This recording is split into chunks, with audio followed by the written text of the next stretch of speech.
जी, जहाँ तक तामीर तरक्की की बात है और बहैसियत इलेक्टेड रिप्रेजेंटेटिव हमने इस साल भी कोशिश की है कि ब्लॉक गनस्तान की जो सड़कें हैं वो बेहतर होनी चाहिए। इस ज़मन में हमने PMGSY के तहत एक सड़क गनस्तान से कावपोरा तक बनाई है, अच्छी सड़क बनी है, और एक और सड़क तामीर होने वाली है जिसको गनस्तान से लेकर उड़ीना तक हम कनेक्ट कर रहे हैं। इसके अलावा RNB की तरफ से भी यहाँ पर थोड़ा बहुत मैग्डमाइजेशन हुआ, अगरचे अभी बहुत सड़कें ऐसी हैं जिन पर लोगों की डिमांड है कि मैग्डमाइजेशन होनी चाहिए। इंशाल्लाह इस साल भी हमने कोशिश की और आइंदा साल भी जहाँ पर अभी मैग्डमाइजेशन की ज़रूरत है तो इंशाल्लाह आइंदा साल भी हमने प्लान में रखा हुआ है, आइंदा साल भी कोशिश करेंगे। और इसके अलावा जो पानी का मसला है, अभी जल जीवन मिशन में मेरी कॉन्स्टिट्यूंसी में लगभग 22 करोड़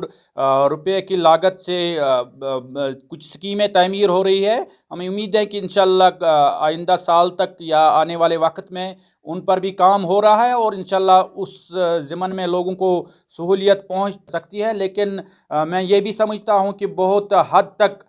जो एडमिनिस्ट्रेशन है वो जो सेंट्रल गवर्नमेंट की तरफ से जो पैसा आ रहा है, लेकिन बहुत सारे डिपार्टमेंट्स उसको खर्च करने में नाकाम हो रहे हैं। जहाँ तक मेरे अपने ADF की बात है तो अभी तक अगर हमने मार्च में उसको एस्टिमेशन वगैरह कराया था और उसकी टेंडरिंग भी मुकम्मल हो चुकी है, लेकिन अभी तक उस पर उस रफ्तार से काम नहीं हो रहा है, साल ख़त्म होने को आ रहा है। लेकिन हमारी कोशिश है कि लोगों को सहूलियत मिले और बहैसियत सियासी वर्कर मैं समझता हूँ कि असल में लोगों को जो सहूलियत पहुँचाने का काम है ये एक पॉपुलर गवर्नमेंट ही कर सकती है, एक इलेक्टेड गवर्नमेंट ही कर सकती है। सियासी वर्कर मैं समझता हूँ चूँकि एडमिनिस्ट्रेशन और आम लोगों के दरमियान पहले से ही एक डिस्कनेक्ट है, एक दूरी है, क्योंकि यहाँ पर जैसा आप जानते हैं कि पिछले 2-4 सालों में जिस तरीके के हालात हैं, यहाँ पर स्टेटहुड नहीं है, अभी UT हैं। तो इस ज़मन में पहले ही लोगों और एडमिनिस्ट्रेशन के दरमियान एक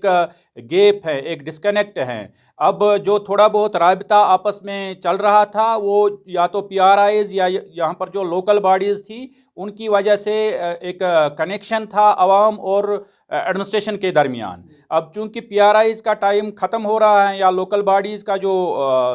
टेन्योर था वो ख़त्म हो चुका है, इसलिए मैं समझता हूँ कि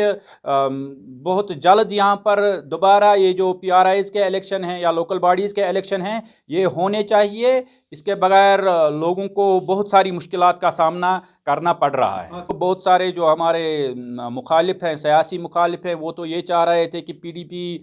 पूरे जम्मू कश्मीर में कमज़ोर होनी चाहिए, लेकिन ये अल्लाह के बाद लोगों की मोहब्बतें हैं, लोगों का खलूस है कि वो PDP को दिन ब दिन मजबूत कर रहे हैं। और जहाँ तक सोनावारी कॉन्स्टिट्यूंसी की बात है, बहैसियत इंचार्ज PDP सोनावारी कॉन्स्टिट्यूंसी मैं समझता हूँ कि अल्लाह के फजल करम से लोग हमारे साथ जुड़ रहे हैं और पीपल्स डेमोक्रेटिक पार्टी दोबारा सोनावारी में मजबूत हो रही है। और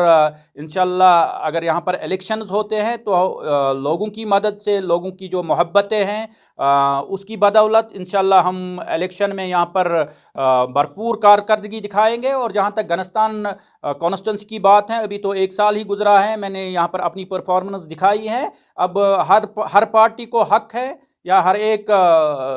इंसान को हक है कि वो अपनी राय का इजहार कर सकता है, लेकिन यहाँ पर जो लोगों की अक्सरियत है वो पीपल्स डेमोक्रेटिक पार्टी के साथ वाबस्ता है और पीपल्स डेमोक्रेटिक पार्टी दिन ब दिन यहाँ पर